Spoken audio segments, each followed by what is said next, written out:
Commander of the Army, Dr. Swamy, diplomatic representatives, ladies and gentlemen. Can I start with three preliminary comments? The first is that it is a pleasure and a privilege to be here. I was in Sri Lanka privately earlier this year, and I left with affectionate memories of the country and of its people. I speak today as a friend. Secondly, although I used to work for the British government, as you've just said, General, I don't speak for them now. What follows are my own views, and they're my own responsibility. Thirdly, I thought that the most useful thing I could do was to base what I say on the British experience in Northern Ireland and the political settlement which was reached there more than 10 years ago. But all my experience tells me, and we've heard at this seminar, that no two of these complicated internal conflicts are the same. As we heard in yesterday's fascinating presentations, this country has endured and emerged successfully from a devastating civil war, and the tasks of physical reconstruction and the resettlement of people displaced by the war, which were not, if I'm honest, such an issue in Northern Ireland, have clearly been the most urgent here. Like others, I was impressed, very impressed, to hear of the important work being done by the Sri Lanka Army and the resilience of the people in the north and east of this country. So I'm therefore not offering Northern Ireland as a blueprint in any way at all. But towards the end of my talk, I will try to draw out some general principles in the hope that they may be of some interest to this audience. Britain, ladies and gentlemen, has long experience in counterinsurgency. Partly this dates back to the end of empire and the rearguard actions of a colonial power attempting, one might say, to stem the tide of history. And there are salutary lessons to be learned from British experience in Malaya and Kenya in particular. More recently, as has been observed this morning, the NATO campaign in Afghanistan, in which the UK has played a prominent part, is essentially a counterinsurgency against the Taliban. I'll say something later about that based on my defence experience, including a number of visits to UK troops and civilians in Afghanistan. But to Northern Ireland. The origins, as many of you will know, of the Northern Ireland conflict lie in the events that led to the creation of the modern state of Ireland.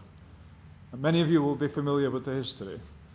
Briefly, the majority population in the island of Ireland is Catholic. They're largely indigenous to the island. They're supportive of Irish nationalism and independence from Britain. But in the northeast, the majority of the people are Protestants. They're the descendants of settlers from Scotland in the 17th century, loyal to the British Crown and supportive of the union with Great Britain. These people were fiercely resistant to the inclusion in the new Irish state in the 1920s and had influential support among British politicians at the time. The solution adopted when the Irish Free State was formed in 1921 was partition. Northern Ireland, the counties where the majority population is Protestant, remained part of the United Kingdom. But Catholic nationalists north and south of the new border were unreconciled. They continued to argue for a fully united independent Ireland. This took the form of political activism, and there have long been constitutional nationalist parties in Northern Ireland, but there's also throughout the period been an armed Irish Republican movement ready to use terrorist tactics to try to pressure the British government into agreeing to a united Ireland, somewhat in a similar way to the way in which the LTTE have operated here. After the Second World War, these movements were relatively subdued, but in the late 1960s, the Irish Republican Army split, and a better organised and equipped group, the Provisional IRA, came to prominence. They conducted a campaign of violence over about 30 years, including murders of police and security personnel and terrorist atrocities in Northern Ireland and Great Britain. The IRA campaign prompted the emergence of several loyalist paramilitary groups, avowedly with the purpose of defending their communities, and they themselves were responsible for a number of very serious terrorist attacks. Although the number of lives lost over the period just over 3,000, was much smaller than you have suffered here, it was large in proportion to the population of Northern Ireland, which is barely 1.6 million people, and many more people were seriously injured. Few families were untouched by the Troubles, as they were called. Although there had for many years been a local administration in Northern Ireland dominated by the Protestant Unionists, with quite extensive powers, including over policing and security, law and order broke down in 1972 to the point where the British government imposed direct rule from London. The British Army were deployed, and over many years they had the challenging job of supporting the police and operating among a frequently hostile civilian population in their own country, as the Army has had to do here. There were several attempts in the 1970s and 80s to reach a political agreement, but none was successful. In part, this was because of reluctance on the part of unionists to make the concessions necessary for power sharing with nationalists to work. In part, I think, because Sinn Féin, as the political wing of the Irish Republican movement, could not participate in talks against the backdrop of an active IRA campaign. By the mid-90s, there were signs that the conditions existed for a lasting political settlement. After extremely private contacts with British officials, the Provisional IRA had announced a ceasefire in 1994. Multi-party talks were started, but when it became clear that Sinn Féin would not be admitted to these talks unless the IRA had begun to disarm, the ceasefire was broken. When the new British government came to office in 1997, they proposed a resumption of talks, and after a second IRA ceasefire, which this time held, full talks got underway, chaired by US Senator George Mitchell, with the British and Irish governments and most of the Northern Ireland parties, including Sinn Féin. And when I joined the Northern Ireland office in 1998, these talks were in full swing. It was an exciting time. There was a momentous climax in the spring of 1998, and we had the agreement which has come to be known as the Good Friday Agreement. Now, I won't go into detail about that agreement. The main thing I would say about it is that it was intended at the time, and still is intended, to be a comprehensive settlement of the Northern Ireland conflict, which would draw a line under the past and create a very stable situation. Briefly, the agreement covered half a dozen or so big issues. The constitutional position of Northern Ireland, which was that it would remain part of the UK unless and until a majority of its people voted otherwise. The establishment of new political institutions, including a devolved administration in Northern Ireland, with both the main traditions represented in the governing executive, and all Ireland bodies in selected areas like tourism. A major reform of the police service to make it more representative of all parts of the community. Security normalisation, including the scaling down of the army presence. The early release of prisoners who were members of terrorist groups which had renounced violence, and that touches on the discussions we've been having this morning. And a commitment, but significantly as it turned out, no more than that, to work to persuade terrorist groups to decommission their weapons. The agreement was endorsed in referendums in both parts of Ireland and applauded internationally, but it did prove exceptionally difficult to implement. A great deal had been agreed in the negotiations in 1998, but inevitably not everything. In particular, the issue of arms held by paramilitary groups was not and could not be absolutely nailed down, and the detail of police reform was played into an independent commission. The most that could be agreed on the decommissioning of weapons was that all parties would use their influence to bring it about by a set date. But Sinn Féin, who were the party as the representatives of militant republicanism best placed to exert influence, were adamant that they were not the IRA and could offer no guarantees. For unionists, on the other hand, the issue of arms was vitally important. They were deeply reluctant to share government with Sinn Féin while the IRA retained the capacity to return to violence. To add to the problems, by 1999 they were also unhappy at the police reforms as they emerged from the Independent Commission, and a shift was taking place within unionism, with the electoral balance swinging towards the Democratic Unionist Party the more uncompromising party, which had chosen not to take part in the negotiation of the agreement. For all these reasons, although much of the agreement was implemented in good time and progress was made on the difficult issue of arms, it was not fully implemented until 2007, almost 10 years after it had been agreed, with all the Northern Ireland parties, including the DUP, bought in after the IRA had effectively destroyed their weapons.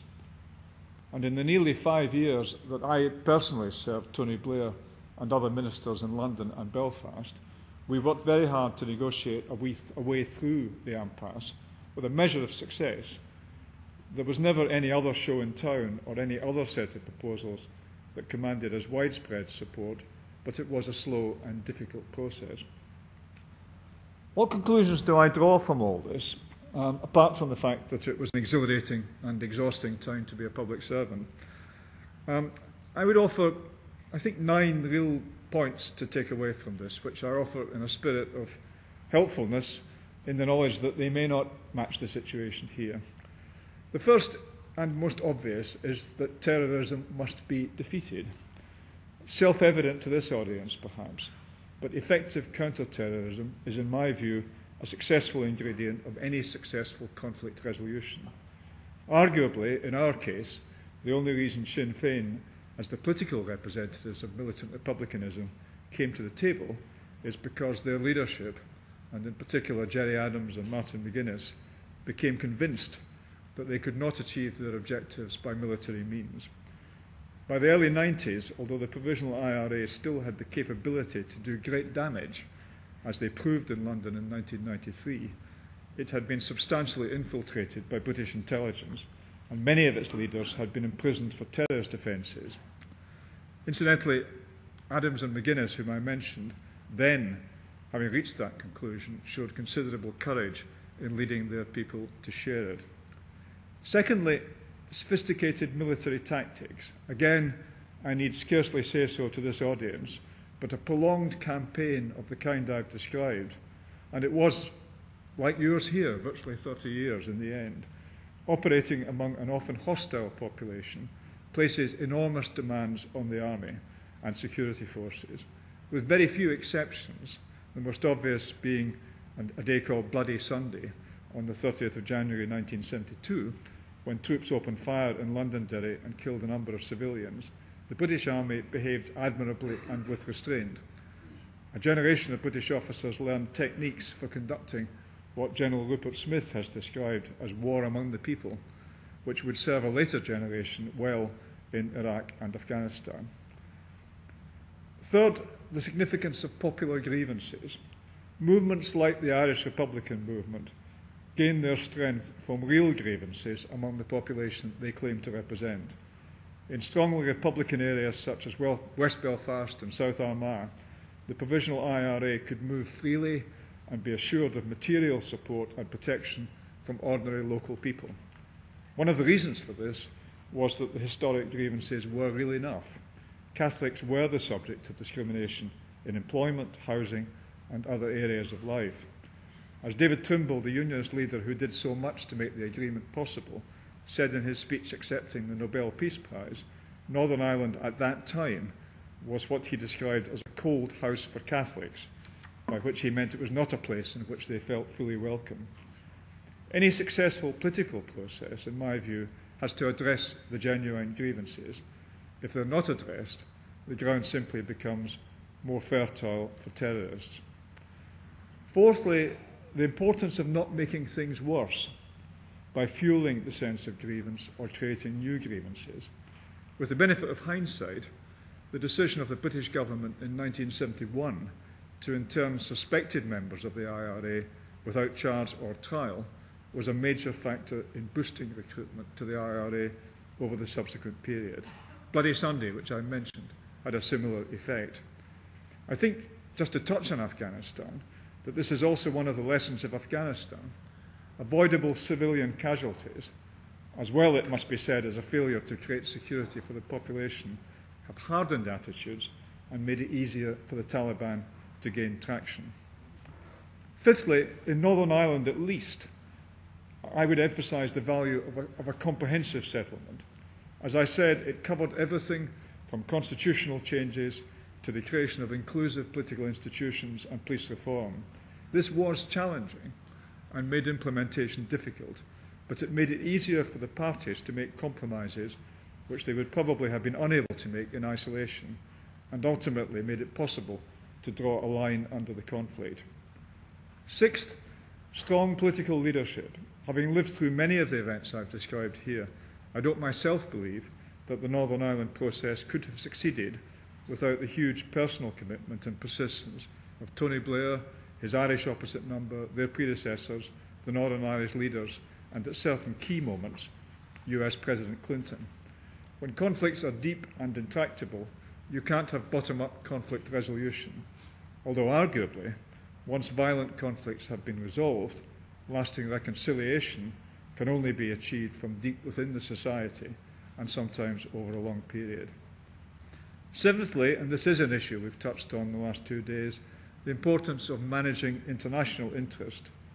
Throughout the Northern Ireland experience, we had to deal with the fact that the conflict was of great interest international, including to a diaspora of Irish people, not unlike the diaspora of Sri Lankan people that exists around the world.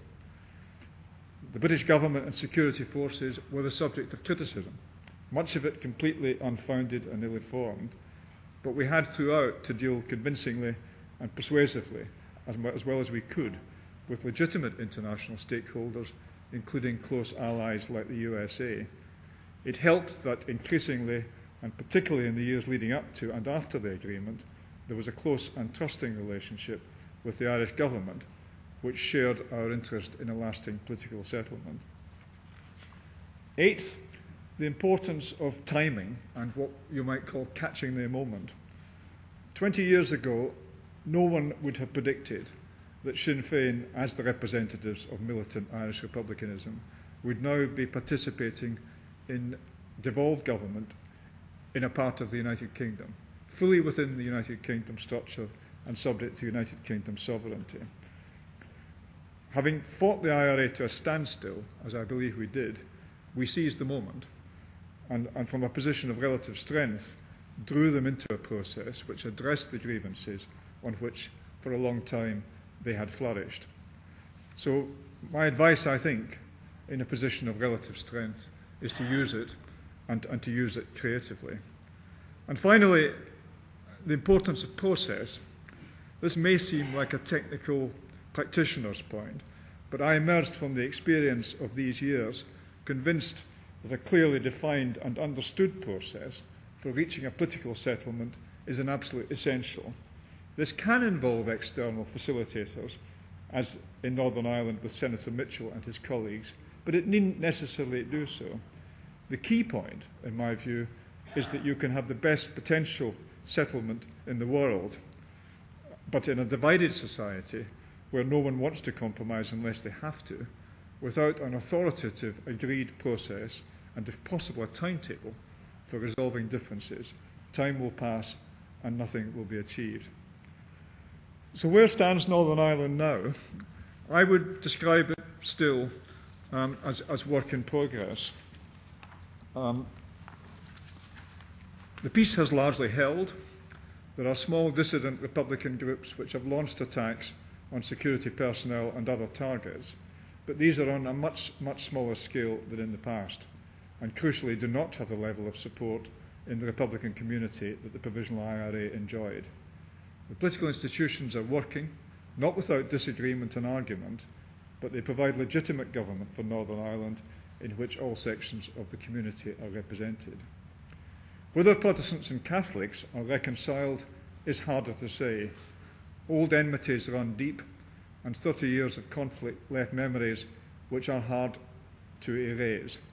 But the existence of the political settlement and the extent to which it addresses the grievances and concerns of all sides gives some grounds for optimism, both for a lasting peace and in time for a degree of communal reconciliation. As I said at the beginning, no two of these situations are the same. There have been great things achieved here, and I would want to end by wishing all of you and your leaders the very best for the future. Thank you very much.